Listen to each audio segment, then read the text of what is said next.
Tungod sa epekto sa init nga panahon na matikdan karon sa mga mag-uuma nga dali lang mauga ang mga gulay nga baligya sa Zamboanga City.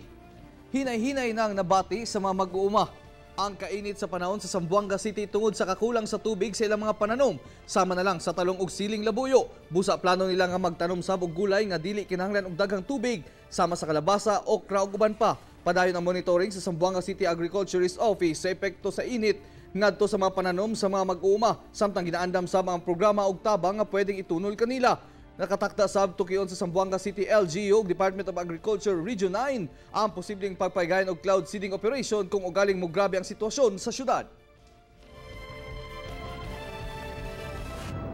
We will recommend for the planting of vegetables in this area considering the fact that there are still water that has been retained in the soil.